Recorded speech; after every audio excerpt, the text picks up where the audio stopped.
they talk about the rights of a woman not to wear a scarf, okay? And they say, oh, you should not force the woman. But it's okay to bomb her. It's okay to kill her. It's okay to kill her children. Look, the opening ceremony, the BBC, they cut it out. Well, it was a young man. He had half of his body was missing. Yeah. And he interacted with Morgan Stanley.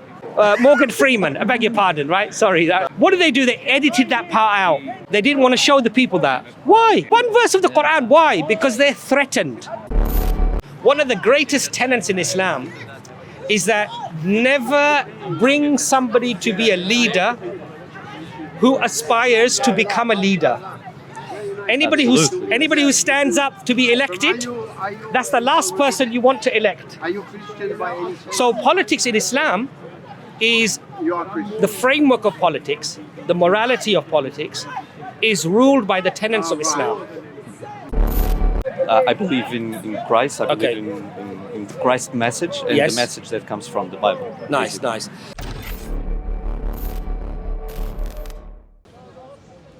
Tomorrow, 50 years ago, you agreed with culture, with the Qatari culture, 50 years ago. Yeah, and 100 years ago, you probably were even more severe with LGBT than Qatari culture, yes? Just your grandfather was more severe than the Qatari culture. So where is your culture anchored? How do you, this is what you need to ask them. And like 4 or 5 days ago, officially Germany buy gas from Qatar. Right. And it was very interesting. They did this, the German team, yeah? The German team. If you go to Qatar, I would say that the people there, you ask the German supporters, they said we had a fantastic time. The Qatari people were very hospitable. They had a wonderful time there, yes? And it was safer, the women are saying that it's safer here than in Germany or in England. When after the drinks, the people, they touch them and do all sorts of horrible things, yeah? Over there, people are very respectful. So they really don't have a leg to stand on. You know what it is, brother? They're hypocrites. They talk about the rights of a woman not to wear a scarf, okay? And they say, oh, you should not force the woman. But it's okay to bomb her. It's okay to kill her. It's okay to kill her children. They can send a fighter aircraft and the bombers and they can kill thousands of women and children. That's okay. But if you say that she has to wear hijab, oh, you're putting hijab on her head, you're making her wear hijab, this is the injustice on her. What about when you go and kill her children and kill her family? Correct. That's okay. Nobody's fighting for those rights. Nobody's talking about that. Nobody's saying, oh, women's rights because we shouldn't kill them and bomb them. They're hypocrites. They've got no leg to stand on, really. They're just hypocrites, really, literally. The last time I remember, when England hosted the World Cup in 1966, homosexuality was illegal. Yeah.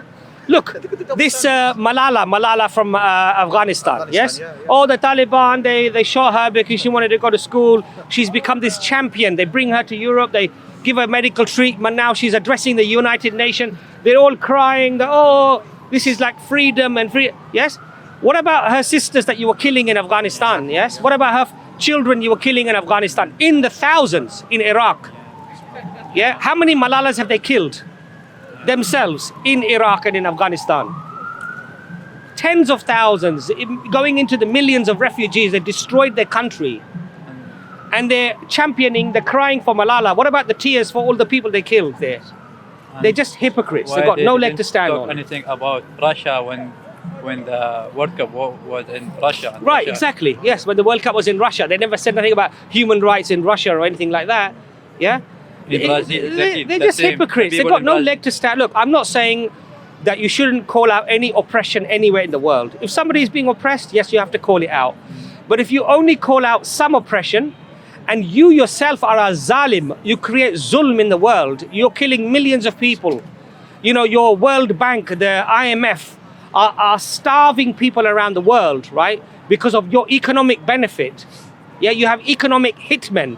They go around the world, they destroy people's economies, right? They put people in poverty for decades, for generations, yeah? Where are the tears for those people?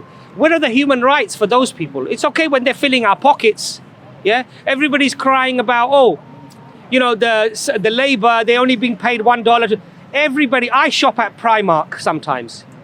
If you're buying a t-shirt at Primark, you're supporting child labor, whether you like it or you don't. That's the reality. By the So- way, the England T-shirts are made by Bangladesh. Yeah. And how much they're getting paid? 21 pence. Exactly. 21 pence. Everybody No who one shops talks at Primark, everybody who shops at this, even the expensive stores, where do they get? You look at the label, where is it made? Bangladesh, India, okay, China. You think they're paying them $10 an hour? Even Apple products like iPhone made in Yeah, China. exactly. You think they're paying them $10 an hour? They're paying them 50 cents an hour. Yeah, we're all buying those shoes. We're all buying those t-shirts and those clothes, right? From the same labor that they're claiming is an injustice because of, you know, Qatar is doing it, or this. It's a hypocrites, really. Wallahi, these are hypocrites. You know, unfortunately, when you're yourself morally bankrupt, the easiest thing you can do is you can point fingers at everybody else. And so this is what they do. They point fingers at everybody else. I'm not saying that England is not a beautiful country. It's a beautiful country. I'm not saying that it hasn't got beautiful things here. There is justice here. There is fairness. Look, we have Speaker's Corner. I can come here, I can say what I like. I can say against the king. I can say against the government. I can say against other people. Okay, this is free. Yes, I agree. There are things in England that we have to acknowledge that are amazing. And in fact, you know, many people tell me that even in Europe, you can't do this in Europe, what I'm doing here, right? So yes, where there is good, we have to recognize the good. But where there is bad, we have to recognize the bad as well. And when we do something that's bad, we have to call it out. And the reality is, for me, I went to Qatar, I saw my first hand. I spoke to tourist, supporters from South America, from Asia, from Europe, you know, Wales, Ireland, England, everywhere. And their experience of Qatar is very different from what the media are telling them.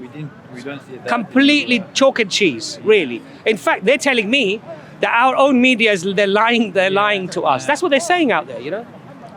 So the hypocrite. Look, the opening ceremony, the BBC they cut it out. Yeah. It was a disabled child with no legs. It was a man. Well, it was a young man. He had half of him. Half of his body was missing, Yeah. and he interacted with Morgan Stanley, and he read a very Morgan small Freeman. Morgan Freeman. Sorry, Morgan Stanley. Stanley is- It's a company.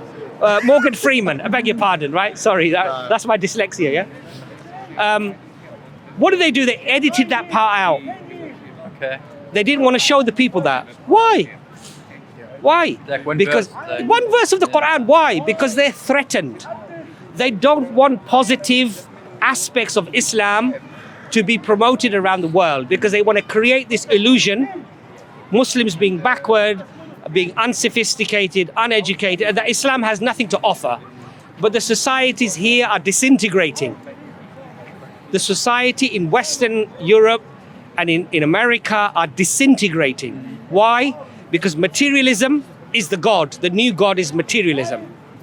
And the drink and the drugs are ruining society. And Islam is the only religion that has a solution for stability, for cohesion, and to solve the problems of society that we have today. Only Islam. And they don't want this. But look at the beauty. The more they struggle to try to defame Islam, the more Islam is growing. The more they try to oppress it and suppress it, the more Islam is growing.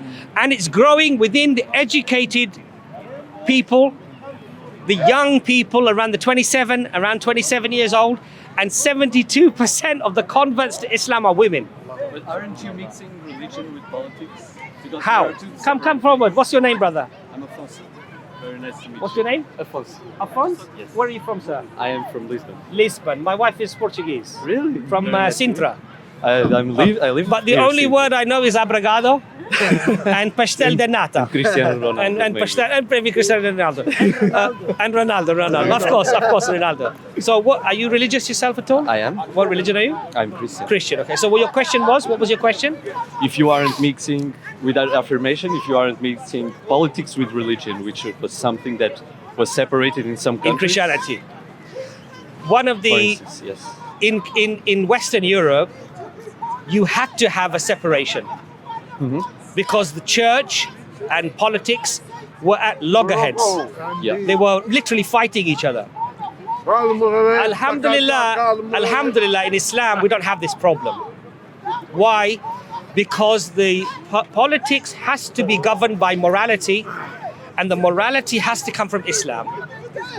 So a politician cannot, for example, now in Western Europe, in America, you can lie openly as a politician. It's in fact the status quo. You lie and you deceive and you get into politics however you can to be elected. You can take money from people, from companies. It's called lobbying. I know. We know what lobbying is, yes? Yes. Lobbying is bribing, but it's a legal way of bribing. All of these practices are haram in Islam. One of the greatest tenets in Islam is that never bring somebody to be a leader who aspires to become a leader.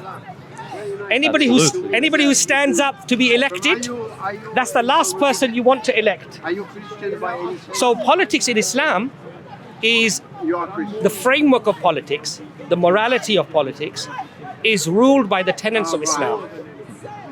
So, for example, different communities, they will choose somebody who they feel is of good character and intelligent to rule their area. And all of these people will get together and they will select one Amir, a person who will run the country. This is a much fairer way of doing things. Again, I feel that we are mixing, and I totally understand. I'm a bit ignorant in terms of religions. I know my religion, and that's why I'm here listening to you as well. But again, I think that we are mixing 2 or 3 different topics that could be separated. Because again, if you elect someone to rule you, and I totally agree with you that a ruler should not Aspire to be a leader. That's what that's what makes him a great leader, Yes. right?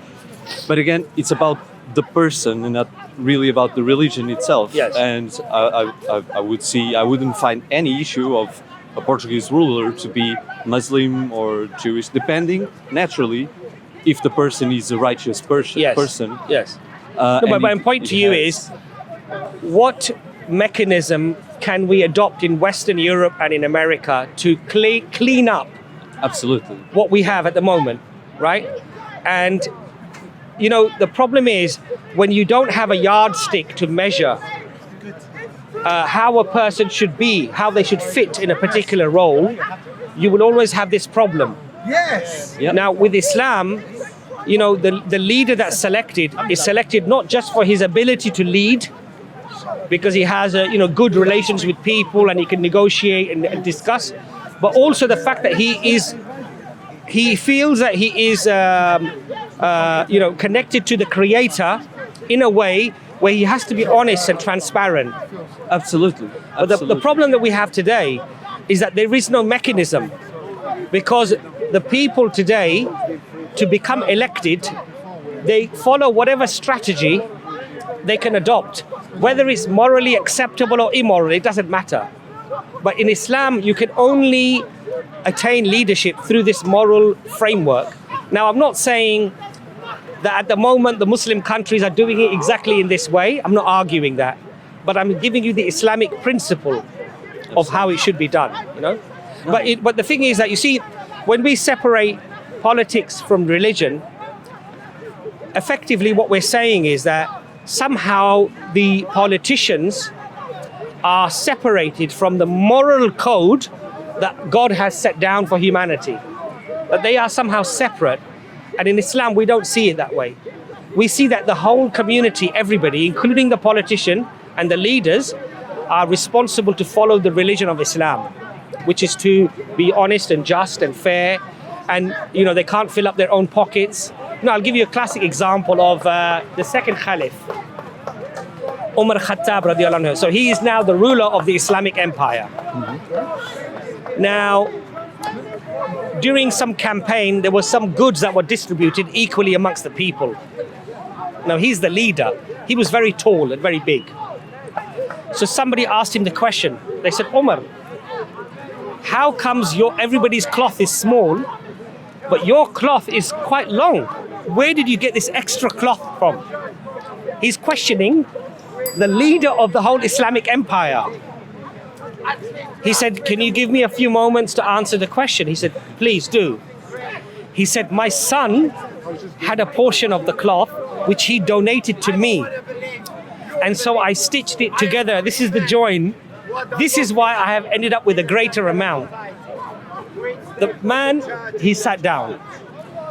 Now, for us, this is the Islamic way of doing things. That even the leader is questionable, can be questioned about things.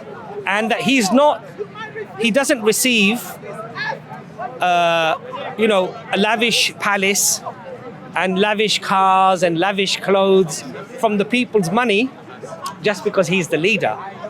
So this is the Islamic concept. But let me ask you, you said you were Christian.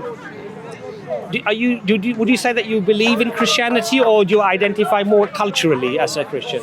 It's hard for me to say that I identify more with certain aspects because I'm biased on that, so I will skip that question. Yeah. But I believe in Christ. I believe in the Christ message and the message that comes from the Bible. Nice. Do you basically? Yes, sorry. Again, believing in a principle, and every religion has its own principle. Yes. A righteous principle, Yes. principle of justice and being fair and honest, with and each other, of course, and honest. Yes. That's what I believe in. Yes. So the thing is that I don't know. Do you know much about Islam at all, or? I do some things. Okay. So we believe in Jesus, peace be upon him. Exactly. As a prophet of God. Mm-hmm. He's mentioned in the Quran 25 times by name. Mm-hmm. The Messiah, the anointed one. But Allah says something very interesting in the Quran. Allah says, do they not ponder on the similitude of Adam? We created Adam from neither mother or father. So what Allah is telling our Christian friends is that, look, Adam was created without mother or father, and we created Jesus without a father. So we don't call Adam God effectively. So we would say respectfully to our Christian friends, that therefore Jesus being born without mother or father would not make him God either. We would see this as a miracle of God. So what do you think of that concept that we have? I need to think about that. Yeah. I would need to think about that. Because what we say is that, look, even though we don't believe the Bible is preserved, we do believe that there are certain things in the Bible, for example, that do seem to show Jesus praying to the Father. And we would argue that God doesn't pray to anything. God is prayed to, but God does not bow to another God. Okay. Yeah. No, So in the Garden of Gethsemane, mm-hmm. it says Jesus throws his face onto the ground and he worships the Father. And in the Old Testament, Moses and his sons, they put their knees and their hands and their face onto the ground and they worship God. We Muslims, we pray the same way. Yeah. So what we would say to our friends, our Christian friends, is that this points to a being that submitted to the Father, just like all of the other prophets, they also submitted to the Father. And this should be, if one thinks carefully, this should be enough to appreciate that actually, if he was truly God, then number one, he would have just told the people flatly, I am God, like the Father is God. Worship me as you worship the Father. He never said that. There are some texts that people say, okay, it does seem to look like he's divine, but we would say that many of these things maybe were added afterwards. Exactly. I mean, we are talking about something that happened 2,000 years ago, with the historical documentation that is subject to several interpretations and changes naturally to both of the documents, yes. say the Quran and the Bible, and of course naturally all of those. I would disagree with you about the Quran. We have a very nice leaf banner there. It's actually preserved. Yes, so one of the unique things about the Quran is that we did not rely upon the written text. Even though we have it, we have what's called the oral tradition. So there are today millions of people who've memorized the complete Quran. Many of them, they don't even speak Arabic. Over 600 pages. When a new Quran is printed, they actually send it to the memorizers to check it to make sure there's no mistakes in there. That's how robust the memorization is. Now, we don't believe that we have managed to do this because we're so great ourselves. But Allah makes these promises in the Quran. Number one, He says that we have made it easy for you to remember. Number two, Allah says we shall guard it from corruption. Allah will guard it from any change. Both of these promises were made the first time. They weren't made in the Bible and they weren't made in the Torah. So we believe that Jesus was sent down, but he was sent to the Jews, we believe. So even in the Bible, there's a verse that says, I have not been sent, but to the lost sheep of the house of Israel. In other words, I haven't been sent except for the Jews. So we do have verses in the Bible like this. Now, Prophet Muhammad, peace be upon him, said, I have been sent to the whole of humanity. And this Quran, Allah says this is the seal. The Prophet is the seal of the prophets, and the Quran is, the revelation is complete now. So there's no other revelation to come. But what I would like you to do, brother, if whenever you have time, we have like 3 copies of the Quran here as well, is just read it and make up your own mind, you know. But if you think about it logically, my brother, Noah, Abraham, Moses, Jesus, if you look at it logically, none of them really asked anybody to worship themselves. Neither did they say that there's a man who is going to come, who will be God, that you must worship. They never said this. They all said, do not worship anything except for the Father. Don't join any partners with God. So this message of Trinity, this message of Jesus being God, actually, if you think about it, this is something new with Christianity. It didn't exist with Moses. It did not exist with Abraham. Do you see my point, brother? Yes. So just think about that, inshallah. Brother Ijaz, come. He's from Canada. He's come all the way from Canada, right? This brother is from Portugal, Oh, mashallah. the same place where my wife comes from. Yes, So I have to be yes. extra friendly with him. Otherwise, my wife will tell me off. She said that, you're not nice to a Portuguese, fellow Portuguese like me, So, brother Ijaz, brother is Christian. Oh, Mashallah, I just spoke to him about our concepts within Islam about Prophet Jesus, peace be upon him. Is there maybe anything else you could maybe give the brother information that would help the brother? well, I maybe have a question if that's okay. Absolutely. Why do you consider yourself a Christian, if you don't mind me asking? It comes naturally for a cultural background. Yeah. That's the first point. Yeah.